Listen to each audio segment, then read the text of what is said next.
की अवतार घेतो कोण, हा पहिला प्रश्न आहे. या जगामध्ये विचार करायला गेलं तर पदार्थ दोनच आहेत, एक जड आणि एक चेतन पदार्थ. जड कधीही कोणत्या गोष्टीचा स्वतः करता होऊ शकत नाही. म्हणजे जसं हे स्टँड आहे, हे जड आहे, ह्याला आपण जर आपणहून उचललं तरच ते उचलणार आहे. ते स्वतः कुठल्याही गोष्टीचा संकल्प करू शकत नाही, आणि ज्याच्याकडे संकल्प करण्याची शक्ती असते तोच कर्म करतो. राहिला पदार्थ दुसरा चेतन. पदार्थ दोनच आहेत या विश्वामध्ये. दुसरा पदार्थ आहे चेतन. तो चेतन असणारा पदार्थ त्यालाच आपण ब्रह्म असं म्हणून संबोधतो. बरं का, थोडस अवघड आहे चिंतन ऐकायला, पण ऐकलं व्यवस्थित तर समजेल. पदार्थ दोनच आहेत, एक जड आहे आणि एक चेतन आहे. जड स्वयं कुठल्याही गोष्टीचा करता होऊ शकत नाही, म्हणजे जड बाजूला सोडा, जड काय अवतार घेऊ शकत. दुसरा राहिला पदार्थ चेतन. चेतन पदार्थ म्हणजे ज्याच्या आपल्या आतमध्ये चैतन्य आहे, जे चालतं, बोलतं, हालतं, किंवा जे संकल्प करू शकतं. आपण एखाद्या गोष्टीचा संकल्प करू शकतो. मी ठरवलं की आज कीर्तनाला मला जायचंय, मी संकल्प केला, मी इथपर्यंत आलो. बर, चेतनामध्ये परत स्वरूपाने नाही पण उपाधीने परत भेद आहेत दोन. एक वास्तव भेद आणि एक औपाधिक भेद आहे. म्हणजे त्याच्यामध्ये विचार करायला गेलं चेतनामध्ये तर परत तीन प्रकार पडतात. एक जीव आहे, दुसरा भगवान परमात्मा ईश्वर आहे, आणि तिसरा असणारा ब्रह्म आहे. बरोबर. याच्यामध्ये अवतार घेतो कोण प्रामुख्यानं? जीव अवतार घेतो. जीव अवतार घेतो का? नाही घेऊ शकत. का घेऊ शकत नाही? तर जीव असतानाच मुळातच परिचिन नाही तो. पहिलाच तो खाली आलेला आहे. आपण खाली आलोय ना, आपण इच्छेनं आलोय का? आपल्याला कर्मानुसार या ठिकाणी प्रारब्ध भोगण्यासाठी पहिलेच आपण खाली आलेलो आहे. म्हणजे आपण जीव या ठिकाणी अवतार घेऊ शकत नाही. आता राहिलं दुसरं कोण? ब्रह्म. ब्रह्म असणार मुळात कसं आहे तर ते या तीन गुणाच्या पलीकडे आहे. रजतम आणि सत्व या गुणांच्या पलीकडे असणार, मायेच्या पलीकडे असणार ते ब्रह्म आहे. म्हणजे ते अवतार घेऊ शकत नाही. मग अवतार घेणार राहिला कोण? एक तर आहेत संत. बरोबर ना, संत अवतार घेतात ना. आणि दुसरा आहे ते ईश्वर आहे. विठ्ठल विठ्ठल.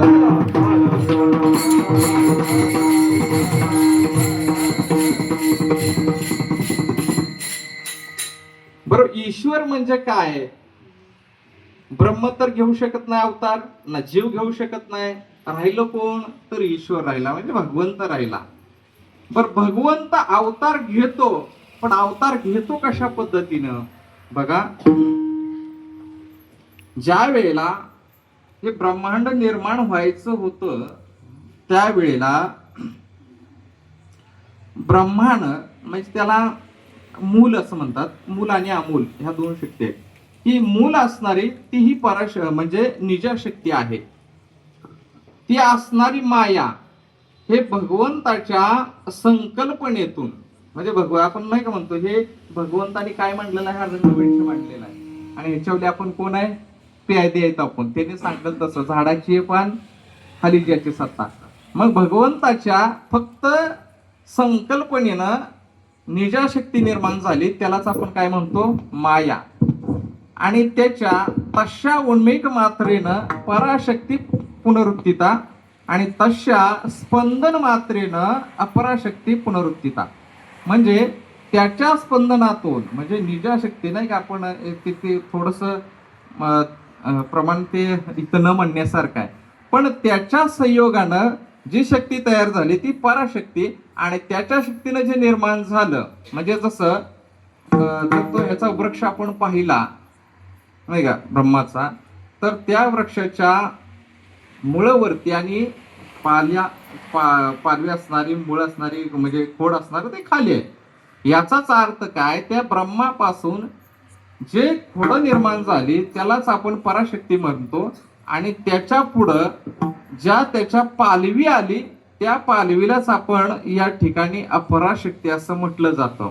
आणि याच्या संयोगानं या ठिकाणी भगवंताने म्हणजे ईश्वराने या ठिकाणी जन्म घेतला. विठ्ठल विठ्ठल.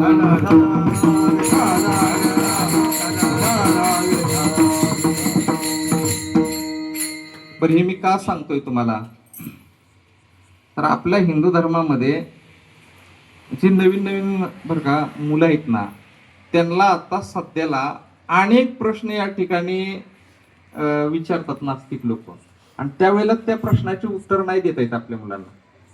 का तर ते कधी कानावरच पडत नाही की बाबा ब्रह्म काय आहे, कुठून निर्मिती, कसं झालं, काय काही काही सांगत नाहीत. त्याच्यामुळं ज्ञानाचा अभाव, याच्यामुळे थोडस आपल्या धर्माला ग्लानी आल्यासारखं झालं. विठ्ठल विठ्ठल.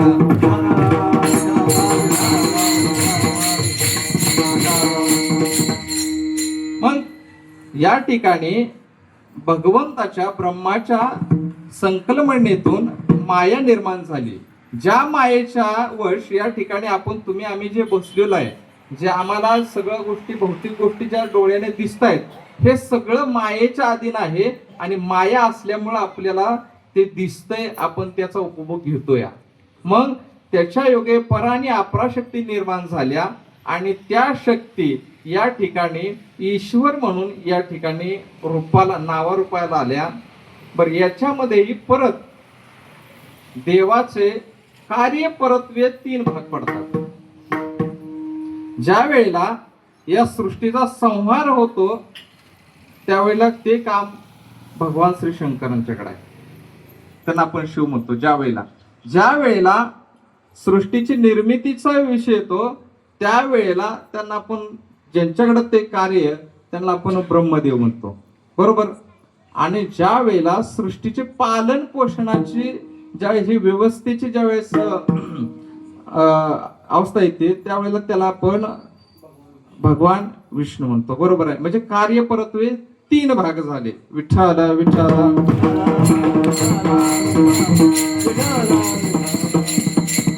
आता याच्यामध्ये प्रामुख्यानं अवतार घेतो कोण, हा विषय आहे. ब्रह्मा आणि विष्णू महेश हे आपापल्या कार्यानुसार वेगवेगळं आपण म्हणतो. ज्यावेळेला ते सृष्टीचं पालन पोषण करतात त्यावेळेला त्यांना विष्णू म्हणतो, ज्यावेळेस सृष्टीची निर्मिती करतात त्यावेळेला ब्रह्मदेव म्हणतो, आणि ज्या वेळेला सृष्टीचा संहार करण्याची वेळ येते त्यावेळेला त्यांना विष्णू आपण म्हणतो, शिव म्हणतो. पण याच्यामध्ये प्रामुख्यानं अवतार घेतो कोण, भगवान विष्णू अवतार कुठं कुठं घेतलेले आहेत त्यांनी, ब्रह्मदेवानी अवतार घेतलेले आहेत, पण प्रामुख्यानं अवतार घेतात ते भगवान विष्णू. का अवतार घेतात, परित्राणाय साधूनां विनाशाय च दुष्कृतम् धर्म संस्थापनार्थाय संभवामि युगे युगे. कशासाठी अवतार घेतात, तर भक्तांचं रक्षण करायचं, आणि जे दुष्ट लोक आहेत त्यांचा संहार करायचा. म्हणजे त्यांना काय करायचं, मारून टाकायचं, ठेवायचंच नाही. भक्ता राखे पायापाशी, दुर्जनाशी. हा स्वभाव कोणाचा आहे, भगवंताचा, बरोबर आहे. मग ज्या ज्या वेळेला या सृष्टीवर तशी अवस्था निर्माण होते, या ठिकाणी संतांचाही अवतार आहे. संत काय करतात, संतांचं मूळ कार्य काय, उद्धराया जन उद्धराया जन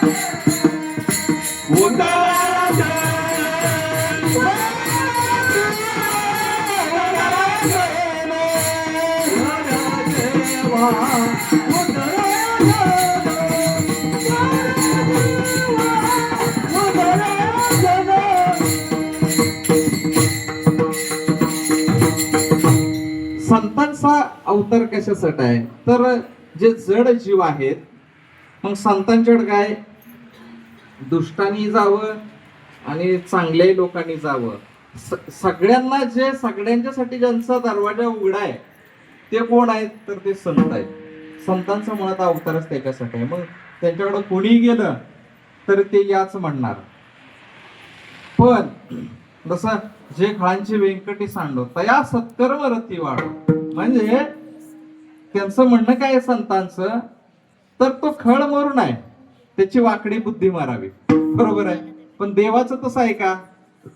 ज्या वेळेस पण असं आहे, ज्या वेळेस काही गोष्टीला जिथं संतांचाही विलास चालत नाही, म्हणजे ते म्हणजे आपण नाही का म्हणतो, एखादा जर आजार झाला असेल तर मग तो BMS BHMS डॉक्टरच्या आवाक्यात नसला की मग त्याला मग कोण लागतो, MD डॉक्टर, मग तो डायरेक्ट चिरफाड करतो. तसं भगवंताचं आहे. जेव्हा संतांच्या ती गोष्ट आवाक्याच्या बाहेर जाते, पुढे जाते, त्यावेळेला भगवान परमात्मा अवतार घेतात आणि या ठिकाणी त्याचा पूर्ण नायनाट करून टाकतात. विठाल विठाल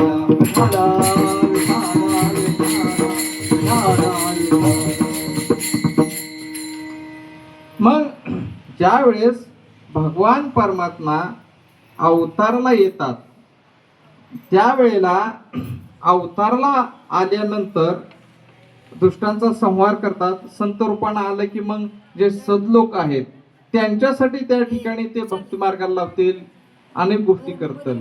पण ज्या वेळेला या ठिकाणी ह्या दोन्ही गोष्टीच्या पलीकडे ज्या वेळेस गोष्ट या कलियुगाच्या ह्याच्यामध्ये गेली, त्यावेळेला खऱ्या अर्थाने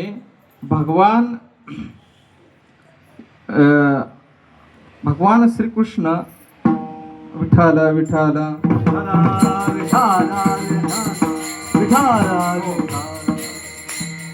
भगवान श्रीकृष्ण यांची या ठिकाणी कलियुग संपतेवेळी बघा त्या ठिकाणी मीटिंग झालेली आहे आणि त्याच्यामध्ये भगवान श्रीकृष्णाने या ठिकाणी त्रेतायुग, सतयुग, त्रेतायुग, द्वापारयुग या प्रत्येक युगामध्ये देव अवतारला येत होते आणि त्या ठिकाणी देव असणाऱ्या या विश्वाचं रक्षण करत होते. पण आता कलियुगामध्ये तसं नाही.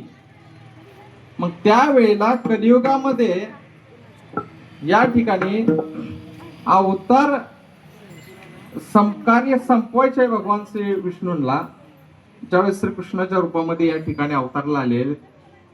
मग त्यावेळेला त्यांनी या ठिकाणी सप्तऋषींना बोलवलं आहे, नवनारायणांना बोलवलेलं आहे आणि प्रत्येकाला सांगितलेलं आहे की तुम्ही कोणत्या ह्याच्यामध्ये जाऊन अवतार घ्यायचा आहे, कोणी कुठं घ्यायचा अवतार, ह्या सगळ्या गोष्टी सांगितलेल्या आहेत. आणि त्यावेळेला असणाऱ्या भगवान श्रीकृष्णाने भक्ती मार्ग पसरवण्यासाठी बघा महत्वाचं काय काय असेल, विठाल विठाल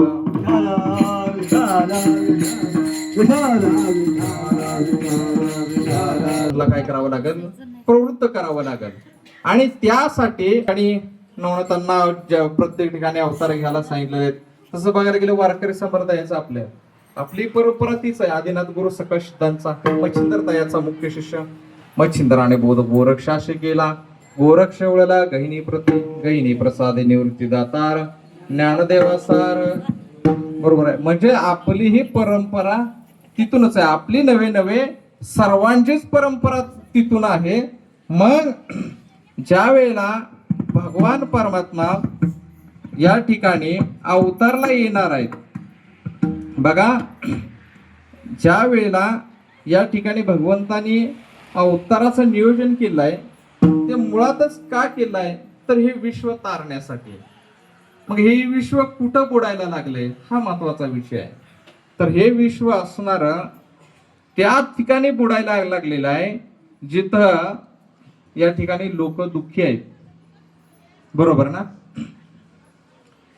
दुःखी असणाऱ्या जीवांना आणि भक्ती मार्गाला कसं लावायचं आणि त्या भक्ती मार्गाला लावल्यानंतर त्यांचं परत या ठिकाणी नुसतं फक्त भक्ती मार्गाला लावायचं नाही, तर ती भक्ती त्यांच्याकडून करून घ्यायची आहे मायबाप. मग ती करून घेत असताना त्याला कुणीतरी असावं वाली, बरोबर आहे ना. म्हणजे एक म्हण आहे की ज्याला गुरु नाही त्याचं आयुष्य कसं काय गुरासारखं आहे असं म्हटलं जातं. मग या ठिकाणी आपल्याला कोणीतरी या ठिकाणी असावं, त्यासाठी या ठिकाणी भगवान श्री विष्णूने श्री गुरु दत्तात्रय महाराज या ठिकाणी त्यांनी त्या पद्धतीने अवतार घेतलेला आहे. आणि या अवतार घेऊन मग या ठिकाणी तो भक्ती मार्ग त्यांनी पसरवलाय. विठाला विठाला विठाला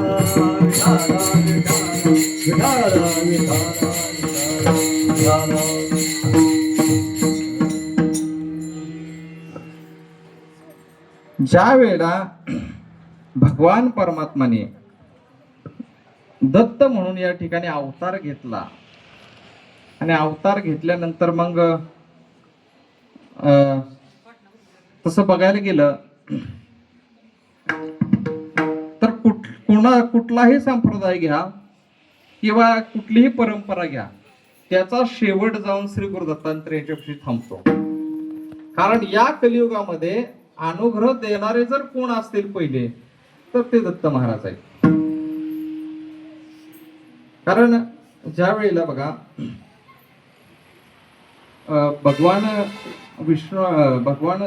शंकर आणि पार्वती माशेच्या उदरामध्ये मच्छिंद्रनाथाने ते ऐकलं परंतु जन्म झाल्यानंतर परत त्यांना अनुग्रह हे दत्त महाराजांचाच झालेला आहे. त्याच्यामुळं कुठूनही गेलो आपण तरी आपली परंपरा तिथेच लागते. आणि अशा असणाऱ्या श्री दत्त महाराजांचा आज या ठिकाणी जन्म झालाय. अभंगाचं दुसरं ऋतुकाळ हेमंत नक्षत्र रोजी, ऋतुकाळ हेमंत नक्षत्र रोजी, ऋतुकाळ हेमंत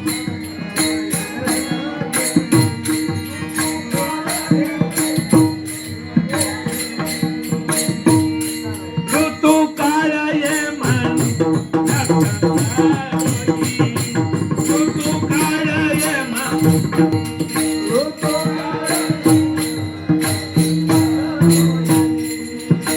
शुक्ल पक्षा दिने पूर्ण तिथी, शुक्ल पक्षा दिने पूर्ण तिथी, ऋतुकाळ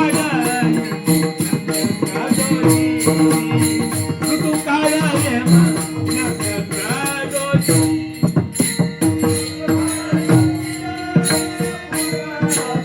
पूर्ण तिथी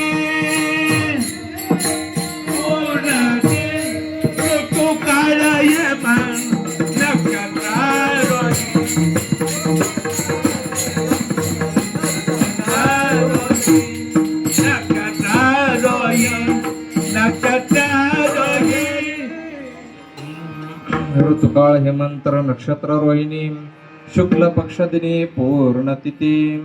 आता जर आपण थोडस बरं का, आता ज्यांना मराठी महिना नक्षत्र काय असतील त्यांना जर समजत असेल तर आजचं नक्षत्र तेच आहे. आता ऋतू कोणता चालू आहे?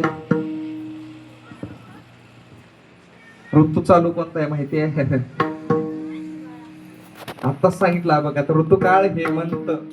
आता घरी कॅलेंडर मध्ये जाऊन बघा, आता हेमंत ऋतू सुरू आहे आणि रोहिणी नक्षत्र, बरोबर ना? नक्षत्र रोहिणी बरोबर 2:36 रोहिणी नक्षत्र चालू झालेलं आहे.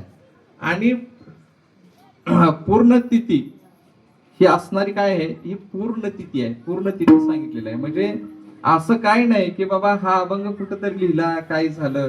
आता बरेच जण बरं का महाराज आदल्या दिवशी करतात साजरे, पण माझ्या मते जे आपण आज करतोय ते योग्य आहे का? तर हा ज्यांचा अभंग आहे, ज्यांनी हा अभंग लिहिला त्यांना साक्षात दत्त महाराजांनी दर्शन दिलेलं आहे, बरोबर आहे ना? एकनाथ महाराजांनी ज्यावेळेस जनार्दन स्वामी त्यांचे गुरु असणारे ज्या वेळेला देवगिरी किल्ल्यावरती होते आणि तिथूनच त्यांचं शेजारच्या पर्वतावरती साधनेसाठी जायचे आणि एक दिवस श्री एकनाथजी महाराजांना जनार्दन स्वामी घेऊन गेले. सर बरोबर कशासाठी? तर फक्त आणि फक्त त्या ठिकाणी शिष्याला महाराजांचं दर्शन घडवायचं होतं. आणि जर सध्या कलियुगामध्ये सर्वात जर कृपा करणारी कोणती देवता असेल तर पहिले जे तिथं मायबाप बसलेत ना आपले जगताचे पांडुरंग परमात्मा, ही देवता अशी आहे की तिथं गेलं की तुमच्या पाठीमागा असणाऱ्या सर्व अरिष्ट काय असेल त्याचं निवारण करायचं काम भगवान परमात्मा पांडुरंग करतात. आणि दुसरी देवता जर कोण असेल लवकरात लवकर या ठिकाणी तुम्हाला फळ देणारे, तुम्हाला दर्शन देणारे आणि तुमच्या पाठीमाग कुणी काय करू द्या, तंत्र मंत्र बाधा करू द्या, काही करू द्या, त्याचं सगळ्याच निवारण करणारी देवता कोण असेल तर दत्त महाराज आहे. तुम्ही अनुभव घेऊन बघा. दोन देवता, एक पांडुरंग परमात्मा आणि भगवान श्री असणारे दत्त महाराज. मग या ठिकाणी ज्या वेळेला ते त्या ठिकाणी गेले आणि बसलेले आहेत, जनार्दन स्वामी बसलेले आहेत आणि त्या ठिकाणी मलंग वेशामध्ये श्री दत्त महाराज त्या ठिकाणी आलेले आहेत. आल्यानंतर बसलेले आहेत, त्यांचा वार्तालाप झाला. वार्तालाप झाल्यानंतर मग त्यांनी त्यांच्या त्या झोळीमध्ये शिळे तुकडे आणले होते आणि ते शिळे तुकडे त्या ठिकाणी त्यांनी त्यांच्या त्या असणाऱ्या पात्रामध्ये, भिक्षा पात्रामध्ये चुरलेत. आणि चुरल्यानंतर त्यांनी आदेश केला जनार्दन स्वामींना, म्हटले जा दूध घेऊन यायचा. आता एकनाथजी महाराज विचार करतायत दूध आणायला सांगितलं, इथं तर कुठं गाय दिसना काय नाही आणि कुठलं दूध काढायचे. तर त्यावेळेला त्या मलंग रूपामध्ये आलेले, वेशामध्ये आलेले जे दत्त महाराज आहेत त्यांच्या बरोबर पुत्री होती. आणि मग जनार्दन स्वामी उठून गेले आणि त्या पुत्रीला पकडलं, तिचं दूध काढलेलं आहे, आणलं ते त्या ठिकाणी त्या पात्रामध्ये चुरलेलं आहे, त्याच्यामध्ये टाकलं दूध, त्याचा काला केला. काला केल्यानंतर श्री एकनाथजी महाराज विचार करतायत, म्हणजे त्यांना किळस आली. म्हटले कुत्रीचं दूध आणि म्हटले माझे गुरु एवढे असणारे श्रेष्ठ, म्हटले त्या किल्ल्याचे मुख्य असणारे असे, आणि ते आता हे ह्याच्या बरोबर बसून ह्याच्यामध्ये हे कसं ग्रहण करणार. त्यांना थोडीशी किळस आली. मग ह्या दोघांनी विचारलं की जनार्दन स्वामी घे प्रसाद घेतोय का एकनाथा म्हणून. तर ते म्हणले नाही नाही तुमचं चालू द्या. आणि त्यांनी त्या ठिकाणी तो प्रसाद ह्या दोघांनी ग्रहण केला, सगळं झालं. आणि त्याच्यानंतर मग मायबाप गुरु काय असतात तर गुरु या ठिकाणी आपल्याला साक्षात भगवंताचं दर्शन घडवतात. फक्त विश्वास पाहिजे. जोपर्यंत विश्वास नव्हता जोपर्यंत विश्वास नसतो तोपर्यंत आपण किती तीर्थ फिरा, चारधाम करा, तोपर्यंत आपल्याला कोणीच नाही भेटणार, कधीच भेटू शकत नाही. आणि त्या ठिकाणी मग ते मलंग वेशातील महाराज दत्त महाराज निघून गेले आणि त्या ठिकाणी मग एकनाथजी महाराज गेले आणि गुरुंना म्हणतायत तुम्ही हे खाल्लं कसं काय. आणि त्याच्यानंतर मग जनार्दन स्वामी म्हटले एकनाथा तो ओळखलं नाही ते कोण होते. आणि मग म्हटले जा हे पात्र आहे ते धुवून आण जा. आणि धुवून गेल्यानंतर मग त्यांच्या डोक्यात आलं की म्हटले आपल्या गुरुने हा प्रसाद ग्रहण केलाय म्हणजे याच्यामध्ये नक्कीच काहीतरी आहे. आणि मग बर गुरुचं उष्ट खाणं त्याला पण भाग्य लागतं मायबाप ते मिळणं खरं बघायला गेलं तर.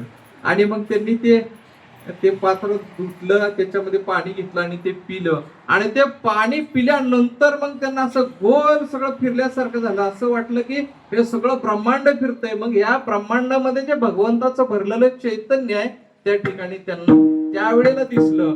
आणि मग गुरूंच्या पायाला लागले. आणि त्यावेळेला मग श्री एकनाथजी महाराजांना त्या ठिकाणी त्यांच्या सद्गुरूंनी जनार्दन स्वामींनी त्यांना त्या ठिकाणी दत्त महाराजांचं, दत्तप्रभूंचं दर्शन घडवलंय मायबाप.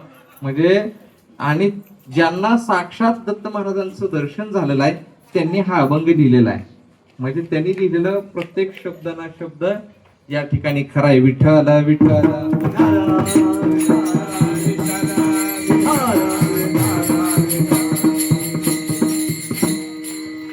कलियुग सुरू झालेला आहे बर का मायबाप. आणि या कलियुग सुरू होताना ज्या वेळेला भगवंतानी हे सगळं नियोजन केलेलं आहे श्रीकृष्णाने म्हणजे भगवान विष्णूने, आणि त्यावेळेलाच त्यांचं ठरलेलं आहे की बाबा या आता अवतार घ्यायचा आहे. आणि मग त्यांनी सगळं नियोजन लावलेलं आहे. आता आपण काय करू, वेळ थोडा राहिलेला आहे, पहिलं भजन घेऊया. सर्वांनी गोड प्रेमानं भजन करायचंय मायबाप. सर्वांनी हाताची टाळी जोरात वाजवायची आहे आणि भजन करायचं. ठोपार खुमारे, ठोपार खुमारे, जय जय ठोपार खुमारे.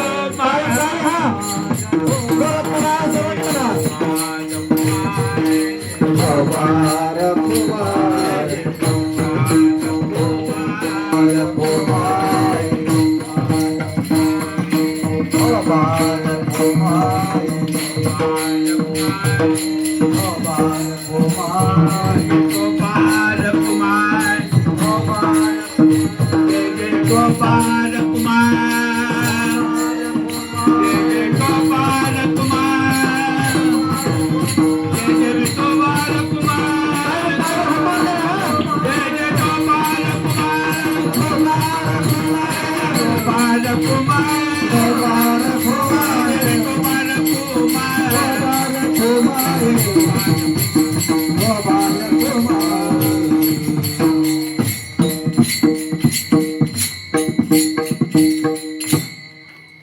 काय झालंय, आपल्याकडे वेळ कमी असल्यामुळं फार धावतं चिंतन चाललंय. मग एक एक एक एक ड्रॉप करत जायचं म्हणजे थोडस सांगणाऱ्याला त्रास होतो आणि त्याच्यामुळे ऐकणाऱ्याचंही लक्ष लागत नाही. विठाला विठाला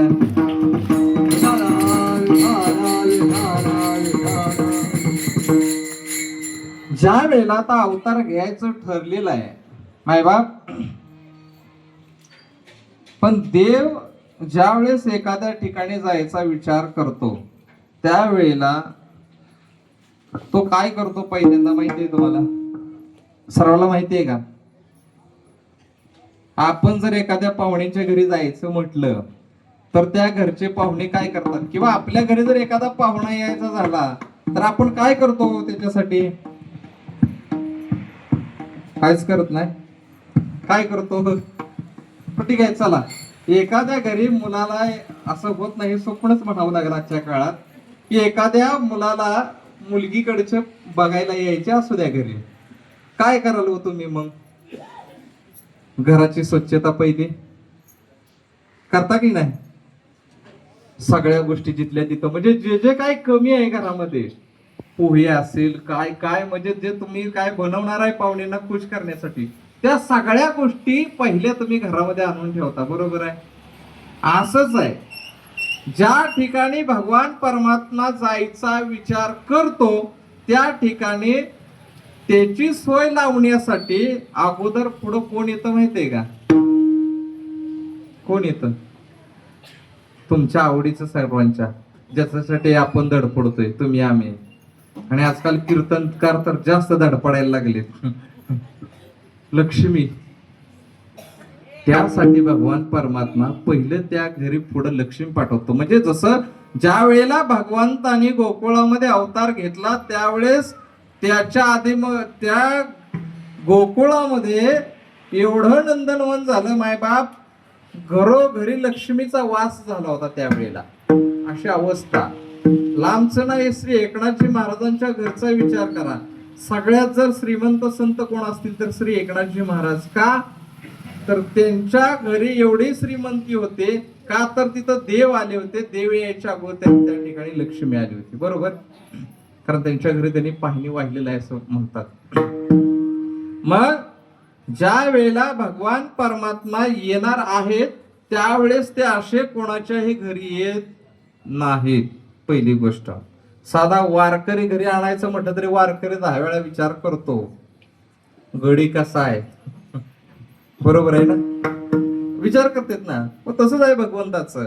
भगवंत त्याच ठिकाणी येतात ज्यांचं हृदय आत्री आणि अनसूया झालेलं आहे. अत्री म्हणजे काय? अ म्हणजे नाही आणि त्री म्हणजे 3 गुण.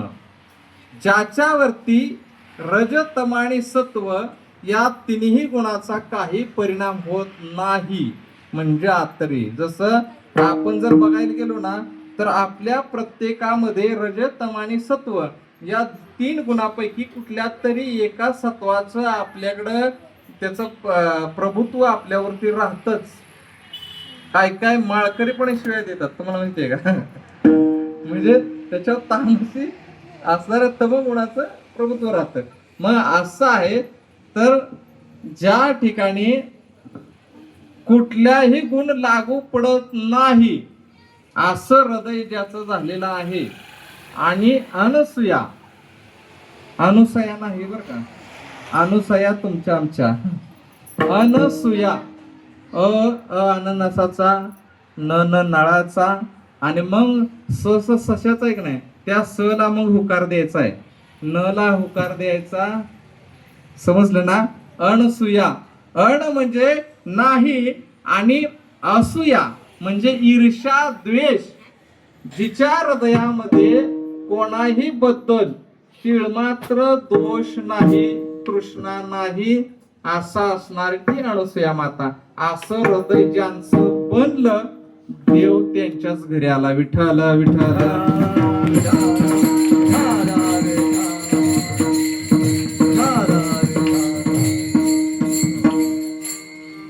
मग आत्री आणि अनसूया यांच्यासारखं हृदय आपल्याला बनवता येईल का, हा पहिला प्रश्न. येईल का बनवता माता भगिनी? अहो, कीर्तन ह्याच्यासाठीच असतं.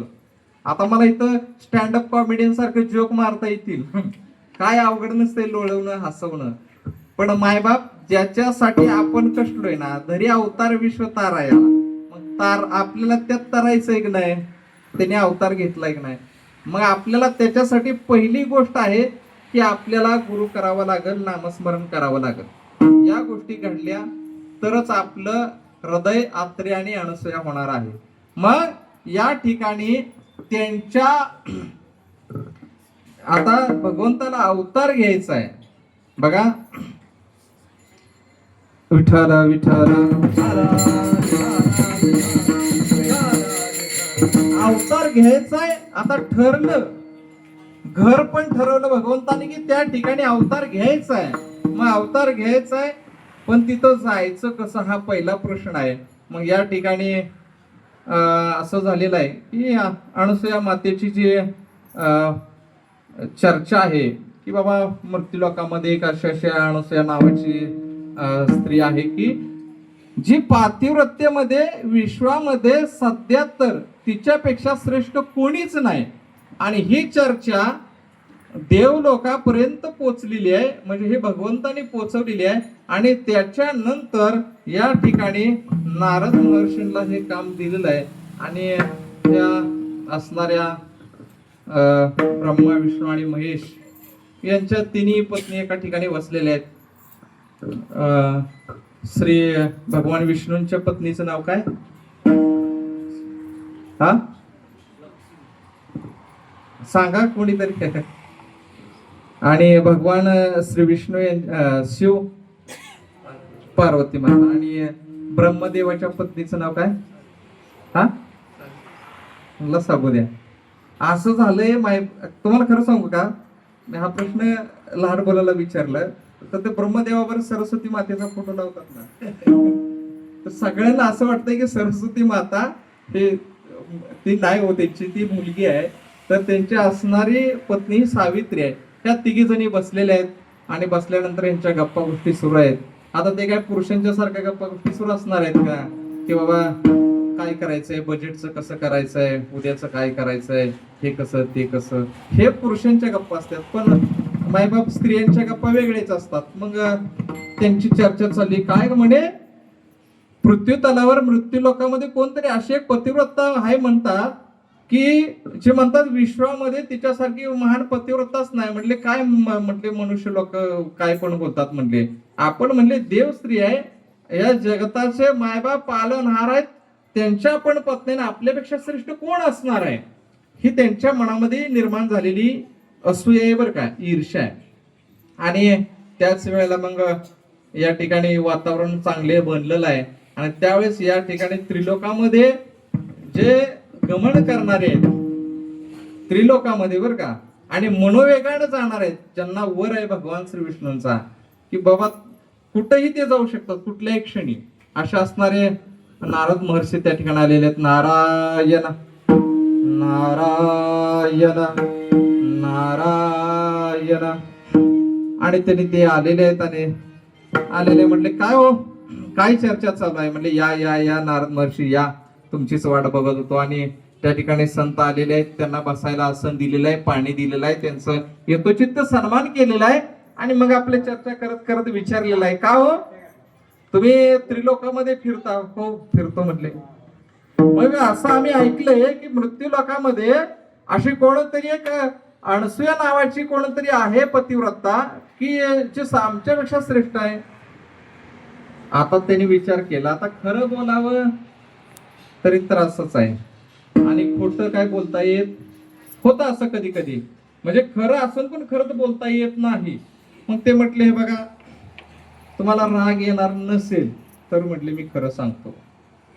म्हटले सध्या तरी या विश्वामध्ये तिच्या एवढी पतिव्रता कोणीच नाही, अणुसूया एवढी.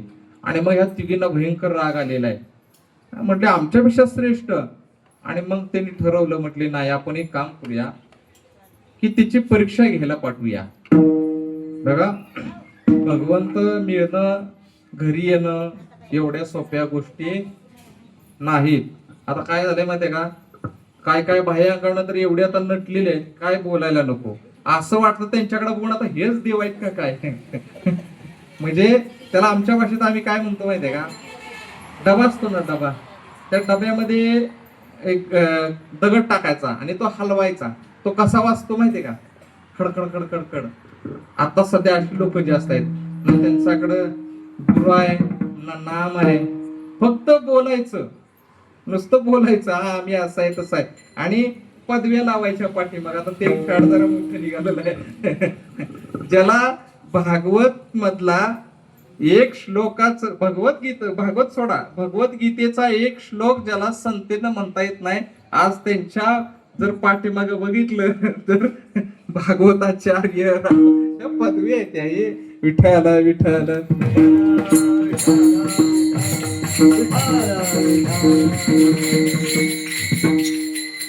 अशांचेच पाकिटही मोठी आहेत बरं का. आणि मागून घेतात ते आश्चर्य आहे. विठ्ठल विठ्ठल.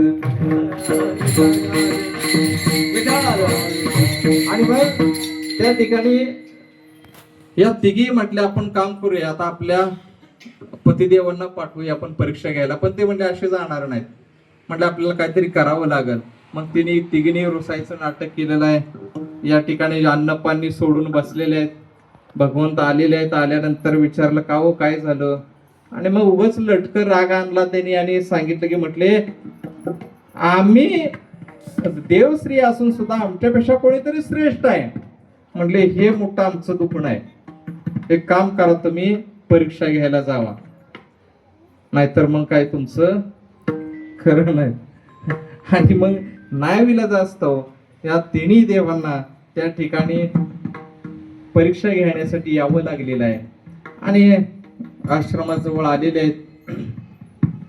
आश्रमाजवळ आल्यानंतर त्या ठिकाणी तिघांनी रूप बदललेले आहेत. एक साधूचा वेश त्यांनी धारण केलेला आहे. तिघही गेलेले आहेत. दारामध्ये उभा राहिल्यात. भिक्षांदेही असा आदेश केलेला आहे. आणि त्या ठिकाणी आतून श्री अणुसूया माता बाहेर आलेले आहेत. आणि अणुसूया मातेने बघितलं, म्हणले अतिथी आलेले आहेत, या या या. अतिशय आनंद झालेला आहे अणुसूया मातेला की बऱ्याच दिवसांनी कोणतरी साधू या ठिकाणी आपल्याकडे आलेले आहेत. आल्यानंतर बसलेले आहेत. बसल्यानंतर आले, विचारलं, सर्व गोष्टी झाल्या, पाणी वगैरे झालं. आणि म्हटले आता काय करा, पहिलं होतं बघा ते अतिथी देवो भव आला अतिथी की त्याला जेवण वगैरे, म्हणजे तुमच्या काळामध्ये होतं ते. आता ते राहिलेलं नाही, तो भाग वेगळा. मग तुमच्या काळामध्ये होतं तर त्या काळामध्ये काय असेल हा प्रश्न आहे. आणि मग त्या ठिकाणी त्यांनी म्हटले आता भोजन करून जावं. ठीक आहे म्हटले, आम्ही भोजन करून जाणार आहोत, पण आम्हाला इच्छा भोजन हवंय. आता त्यांनी थोडा विचार केलेला आहे की आता पतिदेव पण घरी नाहीत. त्या ठिकाणी अत्रि ऋषी म्हणजे साधना करण्यासाठी नदीच्या तीरावर गेलेले आहेत. आणि अशा अवस्थेमध्ये ते म्हटले ठीक आहे,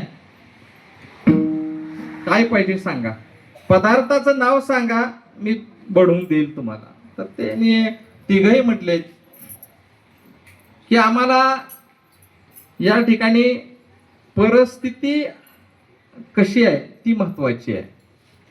तुम्ही अन्न द्याल तो विषय वेगळा आहे, तुम्ही अन्न काही द्या, पण परिस्थितीने आम्हाला अवस्था महत्वाची आहे. कोणत्या अवस्थेमध्ये अन्न तुम्ही वाढायचं आहे. आणि त्यावेळेला त्यांनी सांगितलं काय तुमच्या इच्छा आहे सांगा. आणि मग त्यांनी सांगितलं की तुम्ही या ठिकाणी नग्न होऊन आम्हाला भोजन वाढावं अशी आमची अपेक्षा आहे. बघा,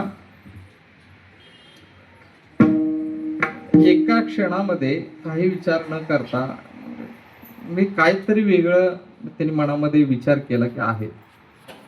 म्हटलं आपलं सत्व तर गेलं नाही पाहिजे, पण आपण पतिव्रता आहोत. आपला पती सोडून आपण दुसऱ्याच्या समोर अशा अवस्थेत जाऊ शकत नाही. आपलं पातिव्रत्य भंग होते. आणि मग त्या ठिकाणी त्यांनी आपल्या पतिदेवाकडे गेलेले आहेत आणि सांगितलं असं असं आहे. आता त्यांनी जाणलं, कारण ते तपस्वी होते ते कोण आहे ते. आणि मग कमंडलूमध्ये पाणी दिलेलं आहे अभिमंत्रित करून, आणि ते सांगितलं की त्या तिघाच्या अंगावरती तुम्ही शिंपडा. आता इथे एक महत्वाची गोष्ट आहे. जर आपले देव म्हणजे एवढेच खालच्या थराचे होते का, की एका स्त्रीला असं म्हणतील की नाही तुम्ही नग्न होऊन निर्वस्त्र होऊन आम्हाला जेवण वाढा. हाही प्रश्न बरं का सतवतो. बरेच जण जे आहेत ना अशी लोक काय म्हणतात तुमचे देव असल्या परीक्षा घ्यायला येतात. पण मायबाप हा एक इथं भाग लक्षात घ्या, खास करून तरुण मुलांच्यासाठी आणि मुलींच्यासाठी, की नग्न होऊन भोजन वाढणं याचा या ठिकाणी अर्थ असा आहे की असताना मूळचीच अनसुया माता ही या ठिकाणी अशी आहेत की तिने भगवंताला पूर्णतः त्या ठिकाणी भक्तीमध्ये लीन झालेली आहे. म्हणजे आत्री ऋषींची जर पत्नी असेल तर काय अधिकार असेल. पण विषय असा होता की त्या ठिकाणी तिचा थोडासा अल्पशा म्हणजे देहीचं विदेही भोगू दशा, बरोबर ना. मग जे विदेही अवस्थेला पोचायचा तो थोडासा अल्पशा जो भाग शिल्लक राहिला होता तो पण काढून घ्यावा या उद्दिष्टाने त्यांनी ते शब्द वापरलेला होता. इथेच खरं कारण इथं ते आहे. आणि मग त्या ठिकाणी ते आलेले आहेत. त्यांनी मग ते पाणी शिंपडलेल्या अंगावर तसं ती तिन्ही बाळ झालेली आहेत. मग त्यांना घेतलं मस्तपैकी स्तनपान करवलं. या ठिकाणी मग पाळण्यामध्ये झोपवलं. आता 1 दिवस गेला, 2 दिवस गेले, 3 दिवस गेले, 4 दिवस गेले, आठवडा गेला, महिना गेला. पतिदेव गेले कुठे? तिघेची वरती काळजी करायला लागल्या. हो म्हणजे एवढे दिवस झाले पतिदेव कुठे गेले. मग हिनं तिला फोन कर, तिने तिला फोन कर, तुझे आले का घरी, तुझे आले का घरी. कोणाचेच घरी आले नाही बरं का. आणि मग काळजी करायला लागले. आणि मग नारद महर्षींना बोलवून घेतलं आणि म्हटले अहो आमचे पतिदेव हरवले. येतं ना की हरवलेले आहेत, 40 वर्षाचे हरवले. 40-50 वर्षाचे कसे हरवतात तो भाग वेगळा आहे. मग म्हटले कुठे गेलेत नारद महर्षी. अहो म्हटले इथून तुम्ही गेल्यानंतर आमच्या मनामध्ये असा ईर्षा उत्पन्न झाली अनसूया मातेबद्दल आणि आम्ही त्यांना परीक्षा घेण्यासाठी पाठवलेलं आहे. मग नारद महर्षी म्हटले चला मग आपण तिथं जाऊया. आले आश्रमामध्ये उभा राहिले, दारात आवाज दिला. अनसूया माता बाहेर आलेली आहे. ह्यांना तिघींना पाहिलेला आहे, आनंदित झालेले आहे. आतमध्ये नेलेलं आहे, घरामध्ये बसवलं. त्या ठिकाणी पाहुणचार वगैरे सर्व झालेला आहे. आणि मग विचारलं, म्हटले आमचे पतिदेव कुठे आहेत? आता अनसूया माता म्हटले तुमचे पतिदेव मला कसे माहित असणार, मला काय माहित कुठे गेले. नाही म्हटले ते तुमच्याकडेच आले होते. मग अनसूया माता म्हटले हा, कारण देव म्हणून ते आले नव्हते ना तिथं. ते कोण म्हणून एक साधू म्हणून आलेले, एक अतिथी म्हणून त्या ठिकाणी आले होते. मग ते म्हणते की आमच्याकडे असे अतिथी आले होते आणि म्हटले ते झालेल्या सगळ्या घटनाक्रम सांगितलं. म्हटले ते पाळणेत झोपलेले आहेत, आपापले घेऊन जा. आता घेऊन जा म्हटलं एवढं सोपं आहे का? गेले बघितलं तर तिन्ही सारखे दिसत आहेत. बरं आता ही शक्ती आहे, ते भगवंत आहेत, हात लावायचा कसा? मग शेवटी हारले. म्हटले अनसूया मातेला म्हटले की तुमच्यासारखी या त्रिलोकामध्ये कोणी सध्या तर पतिव्रता कोणीच नाही या ठिकाणी. आणि मग विनंती केलेली आहे आणि मग त्या ठिकाणी अनसुया मातेने त्या तिन्ही असणाऱ्या बालकांना परत या ठिकाणी मूळ स्वरूपामध्ये आणलेलं आहे. आता आणल्यानंतर मग त्या ठिकाणी अत्री ऋषी आणि अनसुया माता यांनी त्या ठिकाणी भगवंतांना मागणी केली की तुम्ही आमच्या या ठिकाणी उदरामध्ये जन्म घ्यावा. बर का. आता इथं अशी आहे की ब्रह्मा विष्णू आणि महेश, आता जे आपण सध्या जे आपण मूर्ती पाहतो नाही हे खरं आपल्या मनाचा खेळ आहे बरं का, बघायला गेलं तर. कारण मूळ अवतार जो आहे भगवान श्री विष्णूंचा मूळ दत्तात्रेय अवतार, शंकराने दुर्वास मुनी म्हणून अवतार घेतला आणि ब्रह्मदेवाने सोम चंद्र म्हणून या ठिकाणी अत्री आणि अनसुया मातेच्या पोट जन्म घेतला. आणि त्याच्यानंतर अजून 2 मुलं झाली त्यांना. एकाच नाव आहे आर्यमा आणि जी मुलगी आहे ती अमला म्हणजे शुभदात्री.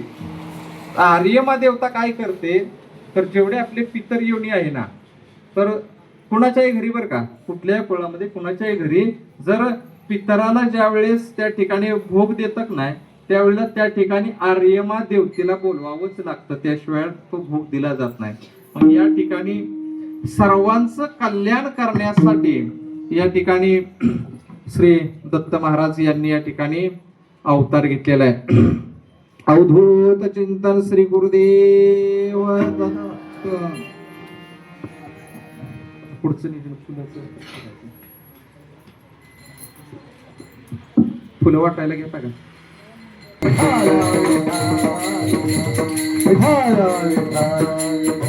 दत्त महाराजांनी अनेक अवतार घेतलेले आहेत, अनेक भक्तांना त्या ठिकाणी अनुभूती दिलेल्या आहेत. मायबाप, आपण पण, माझी इच्छा आहे, दत्त म्हणजे काय तर दत्त म्हणजे प्रत्यक्ष.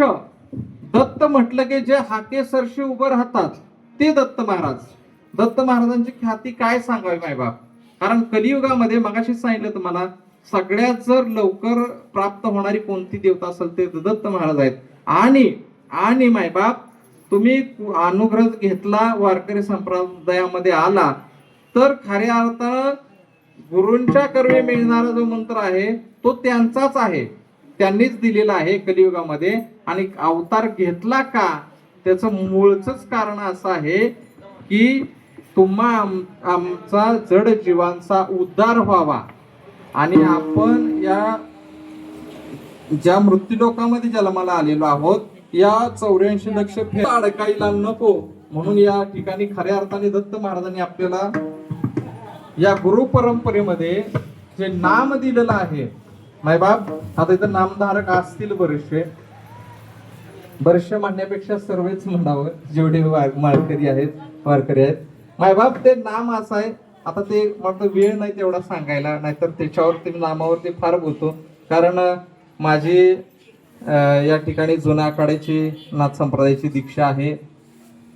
त्या ठिकाणी नाम घेतल्यानंतर मायबाप ते दत्त असणारे, दत्त महाराज असणारे तुमच्या सर्व अडीअडचणी सर्व दूर करण्यासाठी या ठिकाणी तात्काळ हजर राहतात मायबाप. असे असणारे श्री दत्त महाराज हे निर्गुण निराकार असणारे या ठिकाणी अवतारला आले. अभंगाचं शेवटचं चरण. एका जनार्दनी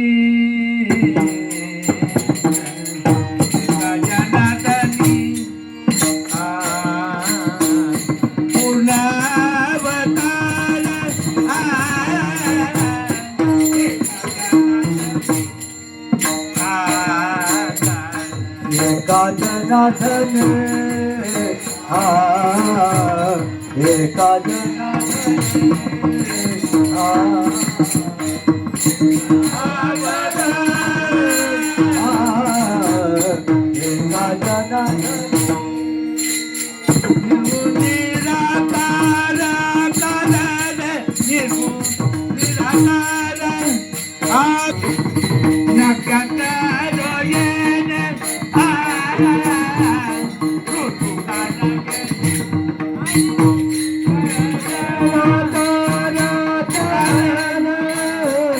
गगनाला जाईन पूर्णाची ती पूर्णाची ती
आ